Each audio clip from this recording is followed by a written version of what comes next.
افتحي عينك. افتحيها كويس.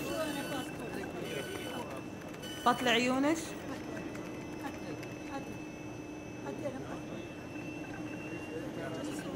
خلاص روحي.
கத்தம்மாவா நீ?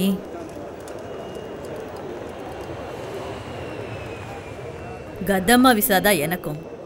5-6 வருஷமா நான் இங்கே தான் இருக்கேன். எனக்கு இங்கே வேலை செய்ய முடியாமல் போனதும் திரும்பவும் ஊருக்கே போயிட்டேன். மறுபடியும் கஷ்டம். வெளிநாட்டில் என் மக வேலை பார்க்குறான்னு வீட்டில் பெருமையாக நினைக்கிறாங்க. ஆனால் நாம் இங்கே படுற கஷ்டம் அவங்களுக்கு எப்படி தெரியும்? உன் பேர் என்ன? அஸ்வதி. அரபுக்காரங்க வீட்டுக்கு போனா உன் பேரை மாத்திருவாங்க. அவங்களுக்கு தோணுனதை கூப்பிடுவாங்க, இல்ல கதம்மான்னு கூப்பிடுவாங்க. எந்த ஊரு நீ? சேலம் பக்கத்துல மேட்டூர். நான் கோயம்புத்தூர் பக்கத்துல கணபதிபுரம். எப்ப வந்தீங்க? இன்னைக்கு காலையில. நீ இங்க வந்தது உன் ஸ்பான்சருக்கு தெரியுமா? ஃப்ளைட் ஏறதுக்கு முன்னாடி விசா தந்த உஸ்மான் பாய் ஃபோன் பண்ணியிருந்தாரு. அவரும் ஸ்பான்சரும் ஏர்போர்ட்டுக்கு வரேன்னு சொன்னாங்க. வருவாங்க, நம்மளை காக்க வச்சு தான் வருவாங்க. சில நேரம் 1-2 நாள் வராம கூட தவிக்க விட்டுருவாங்க. இங்க எல்லாம் அவங்க இஷ்டம்தான். எந்த ஸ்பான்சர் எப்போ வருவான்னு கடவுளுக்கு தான் தெரியும். வா, நம்ம போய் அங்க உட்காரலாம்.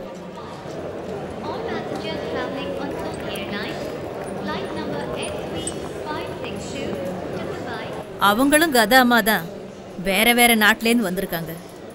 நீயும் இப்போ எங்களில் ஒருத்தி தான், வேலைக்காரி. ஏர்போர்ட்லேருந்து வெளியில் போனதும் நம்ம ஊர் மாதிரி பொண்ணுங்க புடவையில் சவுதியில் நடமாட முடியாது. முஸ்லீம் இல்லைனாலும் இங்கே பர்தா போட்டாகணும். இதான் இந்த ஊர் சட்டம். இந்தா இதை போட்டுக்கோ. இங்கே பொட்டு கூட வைக்கக்கூடாது, அழிச்சிரு.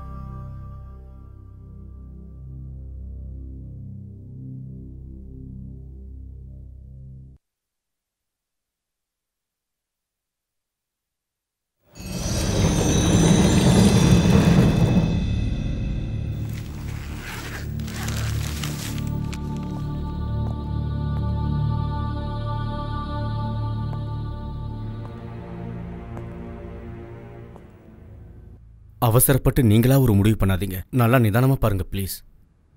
ரியாவில் இருந்து தமாம் போகிற ரோட்டில் பாடி கிடைச்சதா போலீஸ் ரெக்கார்டில் இருக்கு.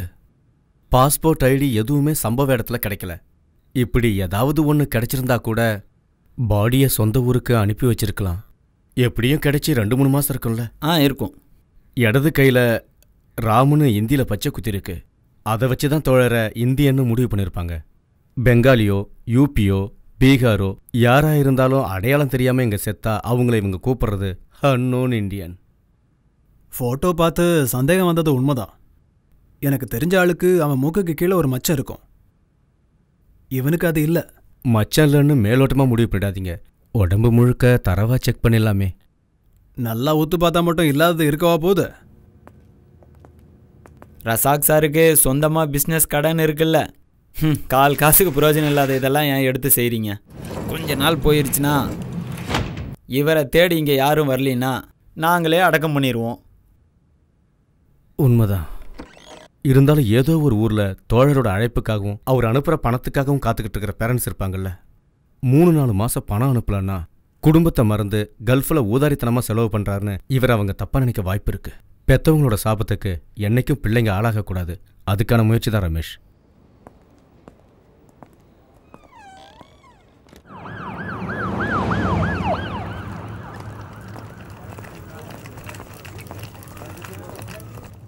கொஞ்சம் சீக்கிரமா வா. உனக்கு உதவி பண்ணப்ப ஏன் வேலையை தொலைக்க சொல்றியா? கம்பெனில இருந்து 2 தடவை போன் வந்துருச்சு. ஒரு ஹோம் டெலிவரி வேற இருக்கு. என்னாச்சு?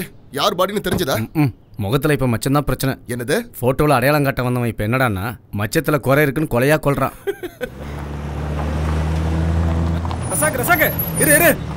இப்போ எதெல்லாம் குத்தம் கண்டுபிடிச்சானா? உள்ள நீங்க தெரியலன்னு சொன்னாலும் உங்க மனசாட்சி உங்களை உறுத்துச்சு தானே. அப்போ நான் தேடி வந்த தோழர் தானே அது. செத்தவன் யாரா இருந்தா எனக்கு என்ன? தமாம்ல இருந்து ரியாதுக்கு டாக்ஸி எடுத்துட்டு வந்திருக்கேன். 150 ரியால். யார் தருவா? நீ தான் தரணும். 150 ரியாலா? டாக்ஸி எங்க அப்பனோடது இல்லை ரசாக்கு.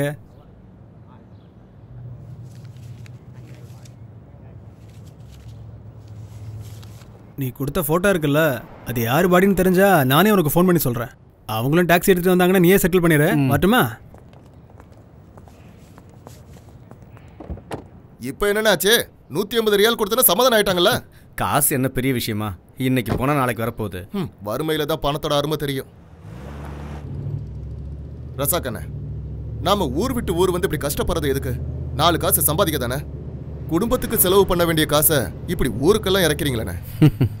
அப்படி இல்லை வரதா. என் குடும்பம் மாதிரி நினைச்சு இல்லாதவங்களுக்கு செலவு பண்ணதுலயும் ஒரு தனி சுகம் இருக்கு. அதெல்லாம் சொன்னா புரியாது, அனுபவிச்சாதான் தெரியும். ஓ, நான் எதுவும் சொல்லல. எது பண்றதா இருந்தாலும் நல்லா யோசனை பண்ணிக்கோங்க. அஜிச்சோ, அம்மா இன்னைக்கு இந்தியாவுக்கு திரும்பி போறேன்னு சொன்னாங்க, மறந்தே போயிட்டேன். ஒரு நிமிஷம். ஹலோ, இங்க பாருங்க, காலையில இருந்து அம்மா பெட்டி படிக்கையோட காத்துட்டு இருக்காங்க. உங்க கூட கொஞ்சம் டைம் ஸ்பெண்ட் பண்ண ஆசைப்படுறாங்க. நீங்க எப்பதான் வீட்டுக்கு வருவீங்க?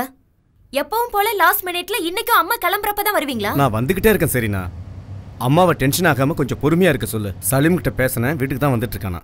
நீங்க வேகமா வாங்க. டே ரசாக்கோ, நம்ம பக்கத்து வீட்டு மும்தாஸ் இல்ல, அவ என்கிட்ட குங்குமப்பூ வேணும்னு கேட்டா. நான் மறந்தே போயிட்டேன். அப்புறம் நல்ல பேரிச்சம்பழம் கிடைச்சா வாங்கிட்டு வா. சவுதியில இருந்து ஏதாவது விசேஷமா வாங்கணும்னு இன்னைக்கு கூட காலையில போன்ல பேசும்போது ஜமீலா தாத்தா சொல்லிக்கிட்டே இருந்தாரு. சரிம்மா, வாங்கிட்டு வரேன். விமானத்துக்கு போறதுக்கு நேரம் இருக்கு, நீ பாட்டுக்குல சாவகாசமா இருந்துராத. நேரத்துல கிளம்பி வா. அம்மாவுக்கு உன் பக்கத்துல உட்காந்து உன்கிட்ட பேசிக்கிட்டு இருக்கணும்னு எவ்வளவு ஆசையா இருக்கிறேன். நீங்க போனை வைங்க, கொஞ்ச நேரத்துல வர்றேன். டேய் வரதா, நமக்கு ஃப்ரைடே மார்க்கெட்ல கொஞ்சம் வேலை இருக்கு. ஹலோ, எப்போ? என்ன சொல்றீங்க? இதோ கண்டிப்பா இப்போ வந்துடுறேன், உடனே வந்துடுறேன். டேய் வரதா, ஃப்ரைடே மார்க்கெட்லாம் போக வேண்டாம், நாம நேரா செனாய்க்கு போலாம். ஏன், எதுக்காக? அங்க ஒரு கன்ஸ்ட்ரக்ஷன் சைட்ல யாரோ மேல இருந்து கீழே விழுந்து ரொம்ப சீரியஸா இருக்காங்களாம். பாவம், அங்க போய் ஒரு 8 தலையை காமிச்சிட்டு அப்புறமா நம்ம வீட்டுக்கு போலாம். என்ன சொல்லணும் புரிஞ்சுக்க வேண்டாம், தண்டசோறு.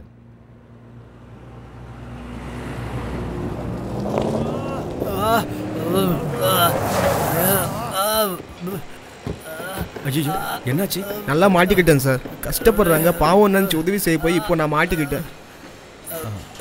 எப்படியாச்சு? மேல இருந்து கீழே விழுந்துட்டேன். அம்மா கடவுளே, சாமி, எல்லாரும் எனக்கு கூடி வேடிக்கை பார்த்து என்ன கொன்னுடுவாங்க போல இருக்கு.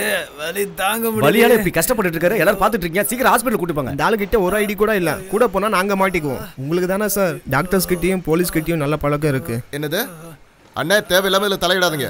நாங்க அவசரமா இப்ப வீட்டுக்கு போய் ஆகணும். வாங்க போலாம். வாங்க. எந்த ஆவணமும் இல்லனா எப்படி ஒரு வேலைக்கு சேர்த்துட்டீங்க? ஒரு உதவி பண்ணலான்னு போய் இப்படி ஆயிடுச்சு. ஆள் அதிகமா தேவைப்படும் போது இப்படி ஏதாவது தப்பு நடந்துருது. பாஸ்போர்ட் விசா இல்லாம யார் வேலைக்கு வந்தாலும் நம்மளால கஷ்டத்துக்கு ஒருத்தர் பிழைக்கிறாங்களான்னு விட்டுறது. உயரமான இடத்துல வேண்டாம், எனக்கு தலை சுத்தம்னு சொன்னேன். ஆனால் அவங்க கேட்கல சார். பெரியவரோட பேர் என்ன? சாந்து பாஷா. என்னை எப்படியாவது கொண்டு போய் ஹாஸ்பிட்டலில் சேர்த்துருங்க சார். ரசாக்கண்ணே, இவங்க பின்னாடி போனா அப்புறம் அம்மா எல்லாரும் மாதிரி நின்னு பேசிட்டு இருக்காம நீ ஒரு கைப்பிடி வரதா? யோ நீங்களும் தான் எப்படிங்க? அண்ணே, காசு தண்டம் தானே? பாட்டி இன்னும் கொஞ்ச நாள் எங்க கூடயே தங்கிட்டு போலாம்ல? எனக்கும் ஆசையா தான் இருக்கு. ஆனா அங்க காடு கரையெல்லாம் யார் பாத்துக்குவா? ஆடுகளையெல்லாம் ஜமீல் தாத்தா பாத்துக்கிறேன்னாரு. அதனாலதான் பாட்டி இங்க வந்தேன். இப்போ போயிட்டு இன்னொரு தடவை வரேன். அப்பா சீக்கிரம் வருவாருன்னு நினைக்காதீங்க, அவர் லேட்டா தான் வருவாரு. நம்ம வீட்டு வேலைனா எப்பவும் லேட்டா தான் வருவாரு. இதுவே ஊருக்கு வரணும்னா ஆளா நிப்பாரு. உன் மாமனாரும் அப்படித்தான் இருந்தாரு. சொந்த வேலைங்க எவ்வளவு இருந்தாலும் ஜனங்கன்னா ஓடிடுவாரு. சொந்த ஊர்ல அப்படி இருந்தா ஓகே, இங்க வந்து அப்படி இருந்தா எப்படி? இப்ப கூட பாருங்க, உங்களை ஏர்போர்ட் கூப்பிட்டு போறேன்னு சொல்லி 20 நிமிஷம் ஆச்சு, இன்னும் வரல பாருங்க. என்ன பண்றது? அப்பா எப்படியோ பிள்ளையும் அப்படி. நாம தான் கொஞ்சம் அட்ஜஸ்ட் பண்ணி போகணும். இந்த பெட்டியை கொஞ்சம் ஒழுங்கா கட்டு சலீம். நான் ட்ரை பண்ண, ஆனா வரல. 7 மணிக்கு தானே ஃப்ளைட்டு? ஆமா. அம்மாவை கூட்டிட்டு நான் தான் போகணும்னு நினைக்கிறேன்.